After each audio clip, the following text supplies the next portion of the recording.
Students, welcome to lecture number 3 on this course Deep Learning in Material Science Engineering, from concepts to applications. So, we have been discussing about artificial neural network, right. Today, we are going to continue discussing on that. In fact, we will build on whatever we have learned in the last lecture.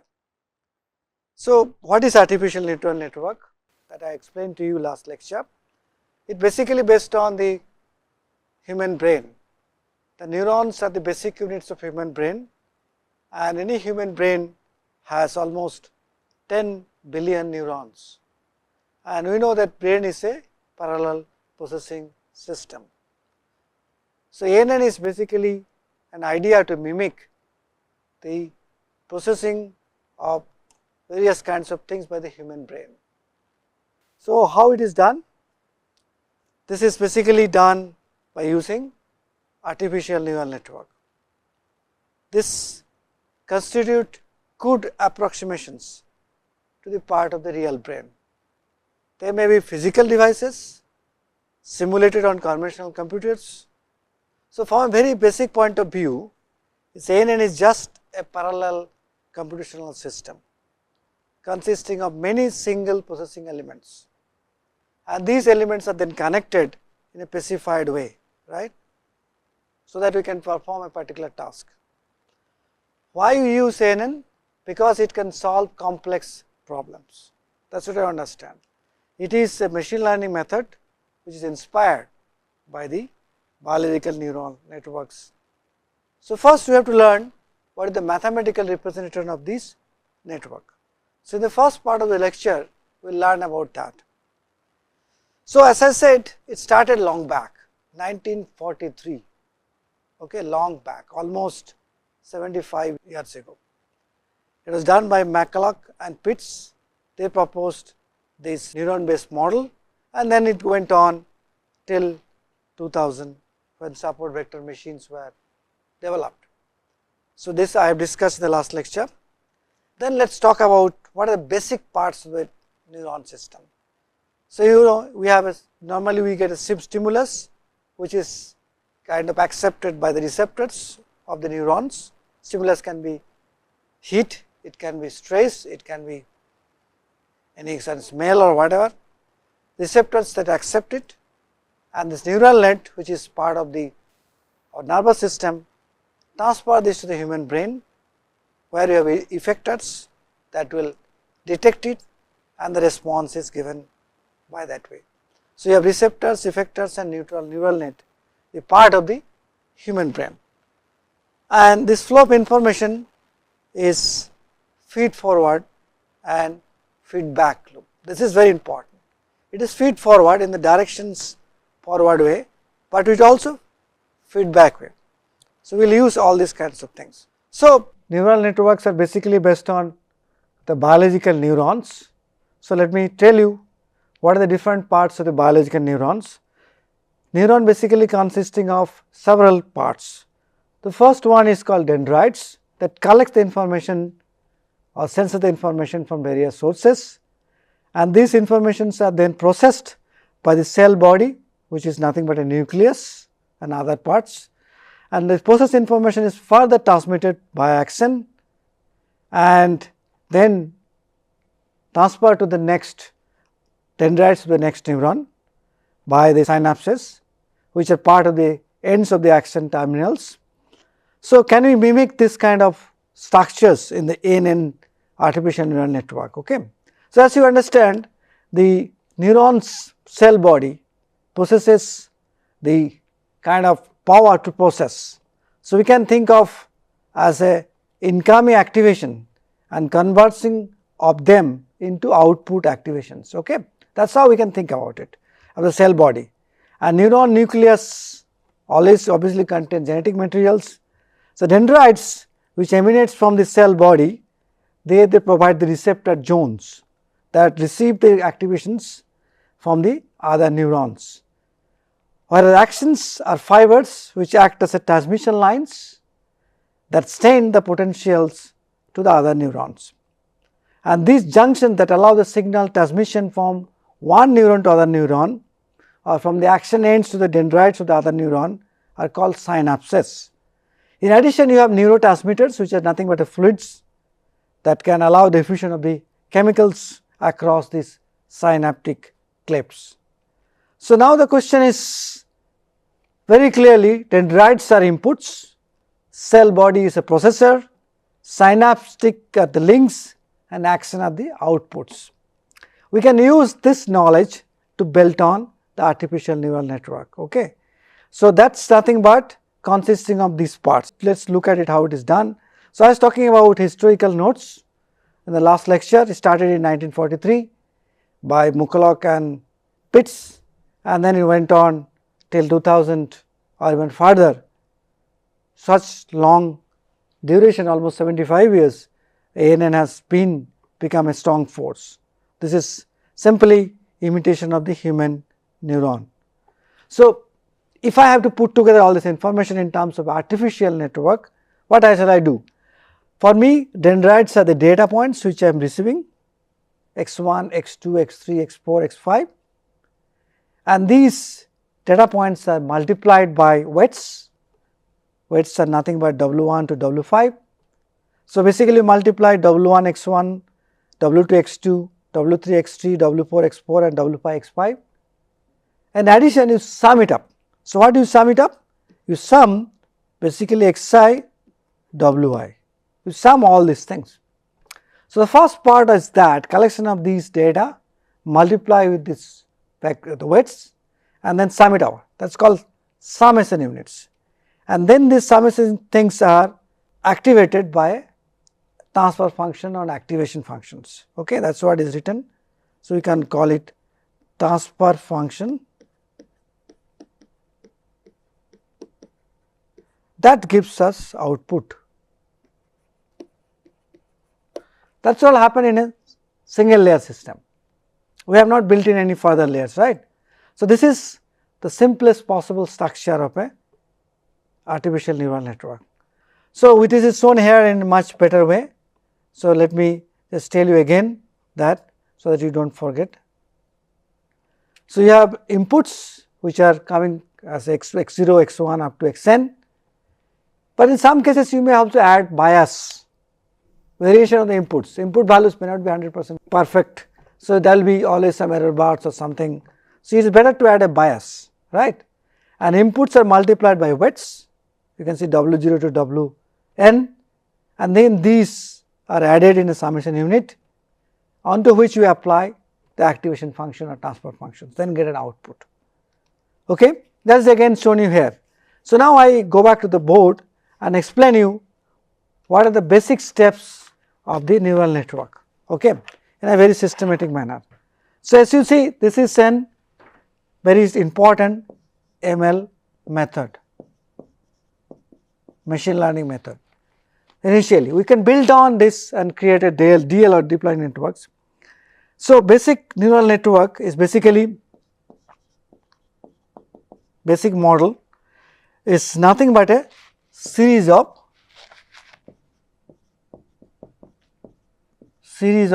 mathematical transformations.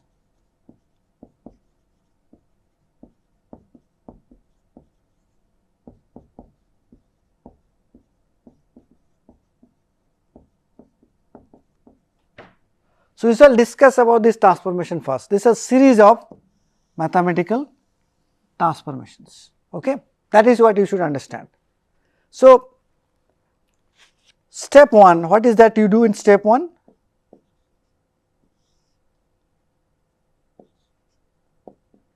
It is nothing but construction of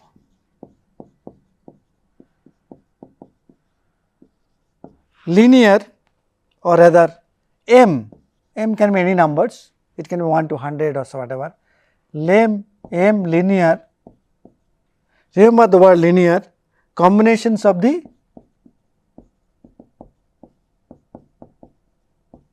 same linear combinations of the inputs.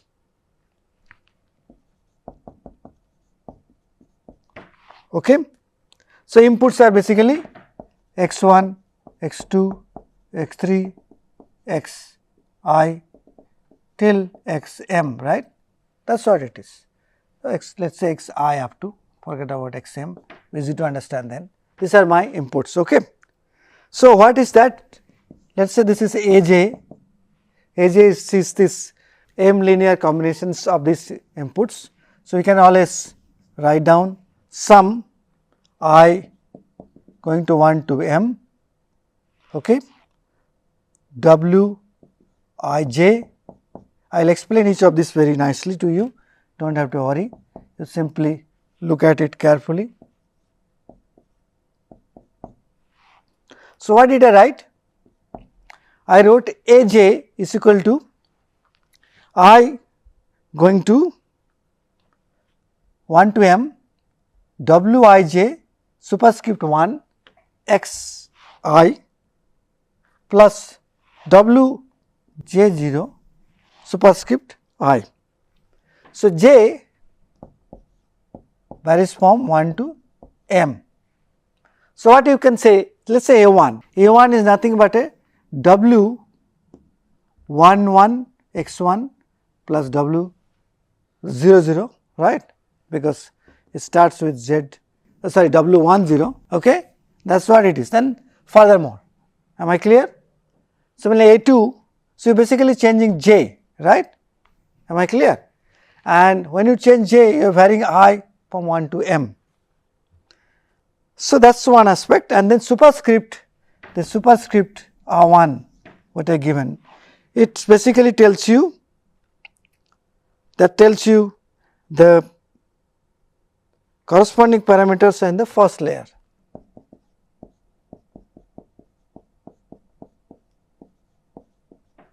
So, in a neural network you can have different layers, right.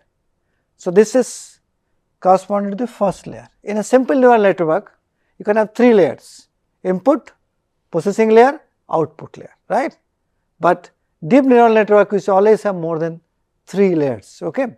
So, those additional layers are called hidden layers. I discussed to you in the last lecture also, please go back. So, 1 stands for the first layer. So, you linearly combine these inputs to get m linear combinations. Okay, that is what is possible. So, now in the step 2, what is that you do? That is step 1. In steps 2, oh, by the way, I forgot to do, these are called biases. Okay. Bias, what we discussed in last couple of minutes before, these are called biases. And step 2, what is that we do? Well, step 2, each of these edges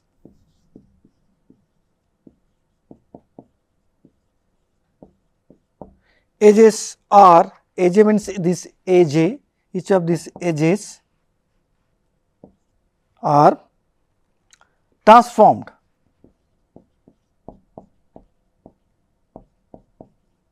using activation functions.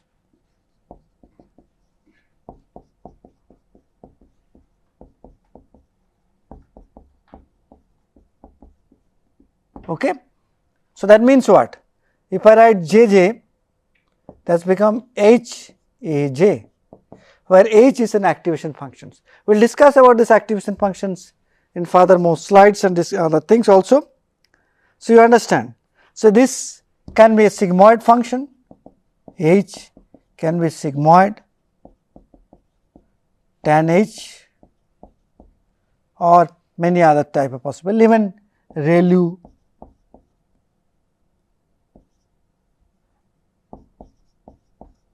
or even linear are possible also. So, that means in step 2, whatever you have combined, you get A1, A2, A3, so many, right.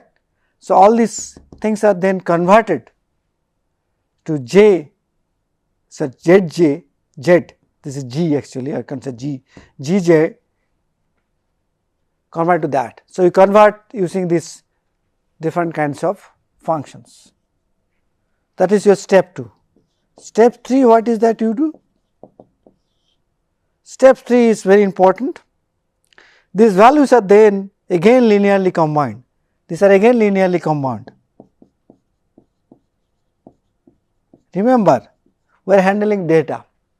So, basically once you combine, you get data only, you do not get any equations, you are basically combining data. So, these values are then combined, again linearly combined, linearly.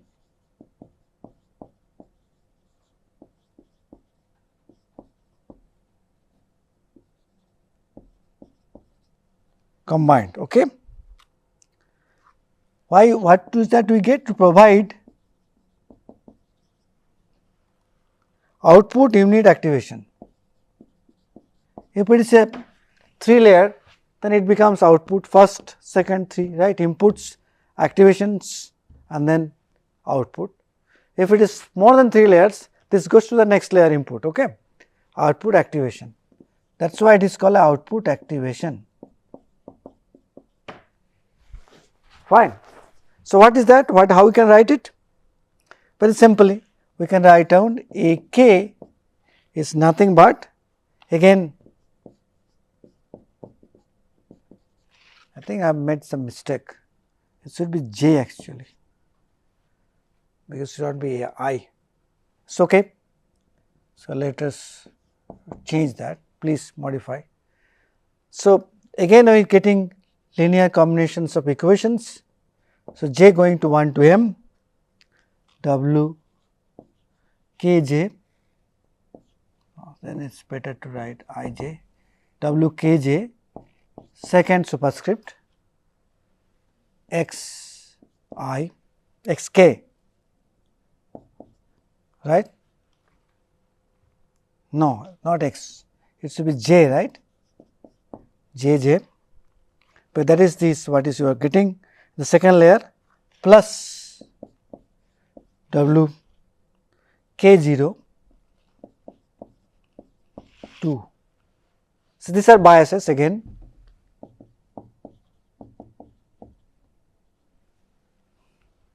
So, then what you do, we convert these JJs into linearly combined factors, okay, that is what called AJs. Okay.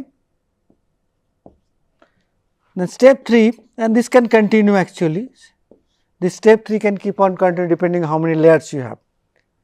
The step 4, normally we say step 4, the output unit activation.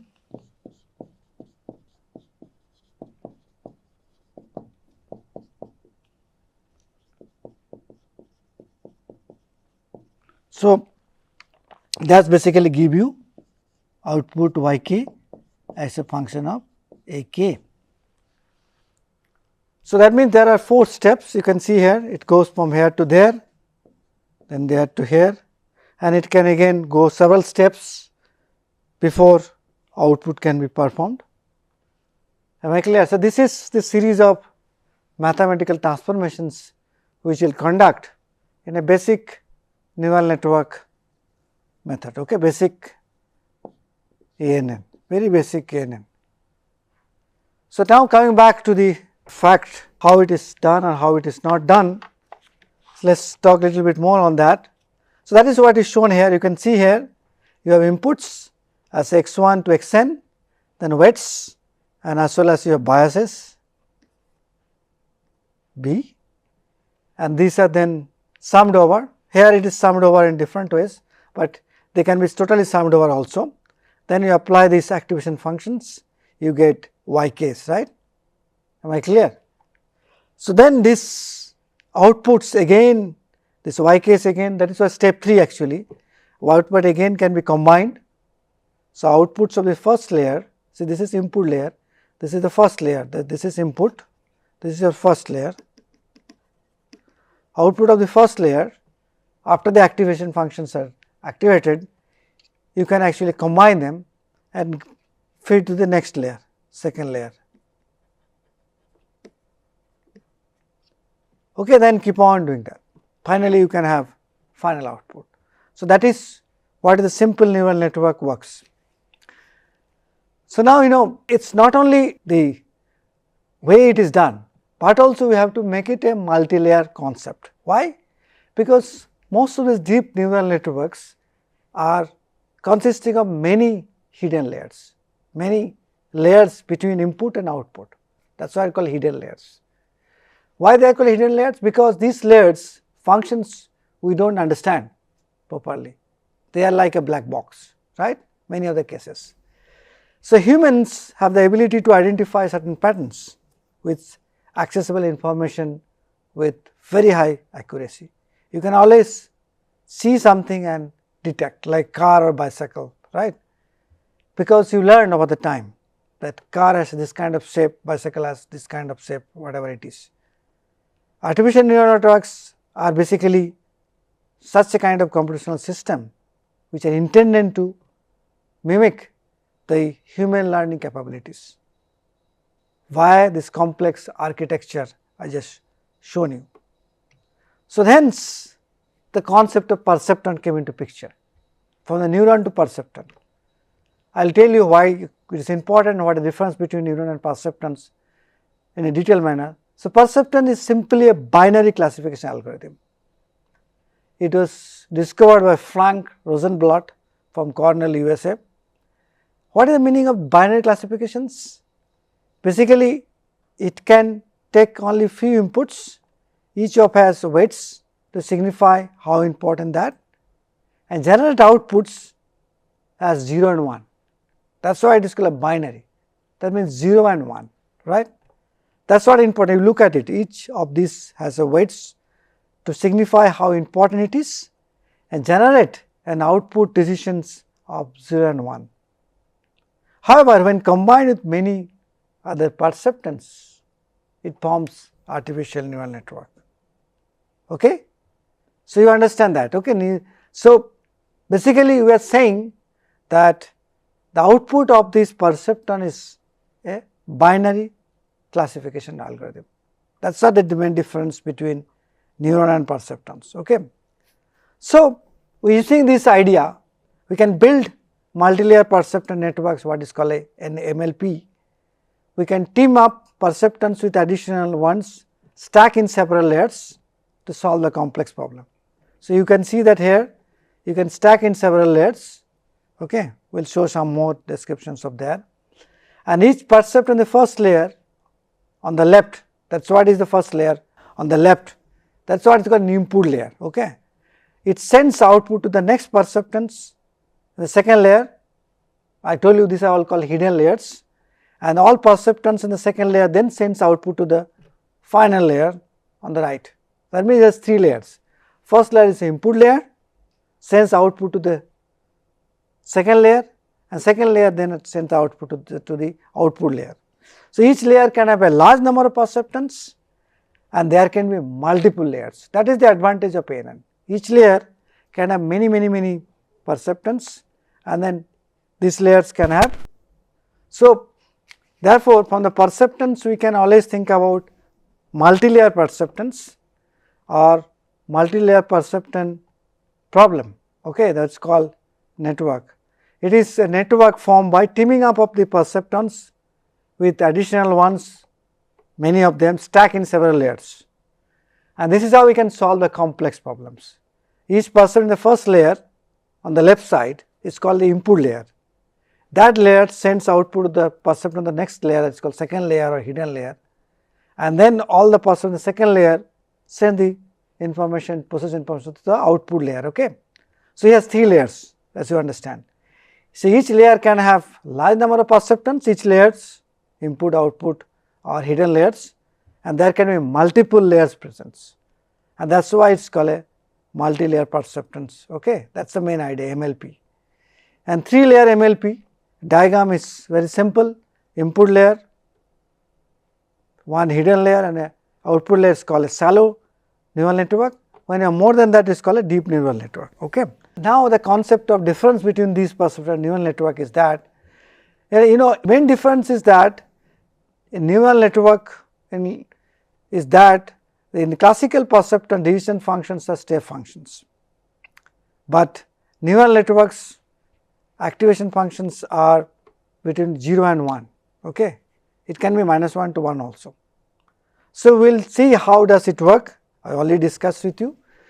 So, now before we end, let me just tell you something about these transfer functions. Okay. we have been talking about transfer functions a lot. So, let me just tell you that. So, transfer functions are basically activation functions. The best one, simplest one is called linear one. You can see the linear function. This looks like this. Okay. So, this is n and xn, this is n, this is fn, that is a linear one. Sigmoid has this kind of exponential functions, 1 by 1 plus exponential minus n. You can have other transfer functions. Let us discuss one by one. The most widely used one is sigmoid, but then you can also have ReLU, rectified linear unit. It is given as fx is equal to maximum of 0 and x. So, that means what? In a negative side it has a value of 0, on the positive side it is a linear functions. So, you remember the linear function was like this, right. This one is different, this one is, it goes then like that, that is the only difference. So, that means any values, any inputs are x less than 0 means negative, will lead to output value 0. Anything above 0, x values of 0, that will lead to value of linear values of x, right. Sigmoid is, I told you, 1 by 1 plus exponential minus x, it has a functional nature like this. Tan h is very important functions, exponential minus x minus exponential plus x divided by, and then it is exponential x plus exponential minus x, correct. This has all exponential terms, minus, plus, subtracted and added in numerator and denominator. Then you can also have a sort max, which is called like this. Sort max is, let me write down here, you may not be able to see from the slides, like exponential x I divided by summation of exponential x j. Individual exponential functions divided by summation of all. This also looks like this. Okay. But then you have also some other ReLU functions, like you can see, you have seen here Lecture-03. Lecture-03 means what? ReLU means what? In ReLU, the function has 0 values for anything x less than 0, but here that is not the case. Here you see the function has some values when x is less than 0, but that is not perfectly same as like when x is greater than 0. That is called leaky functions. You can also have a flexible ReLU, where on the negative side you can add bias, that means this can go up or this is called flexible. The positive side remains same. Then you can also have parametric ReLU, where you can change this slope of the negative line systematically, that is called parametric. So, there are many such ReLU functions available. The reason these functions are available is that depending on complexity of the problem, your transform functions or your activation functions must be able to catch up the complexity of the problem. Then you can also have a soft plus, which is nothing as a smooth version of ReLU, not like a step, and then you can have GALU functions or Gaussian error unit, linear unit, okay, weights inputs by their values rather than getting them strictly. It is used in modern architecture like in transformers. We will talk about GALU in transformer cases. Okay. So, in a nutshell, I am providing you all the activation functions here, you can see here, okay, all of them. So, starting with Heaviside, Signum, linear, piecewise linear, sigmoid, tan H, ReLU, many others. So, you can see the example, you can see the curves, everything possible. So, what does it mean? That your input data, you basically multiply with some weight factors, add biases, sum it over, then apply these transfer functions on the input data to get the next output. That is the idea. So, we will talk about some other things like backpropagation as well as error analysis in the next part of the lecture. Let me stop here.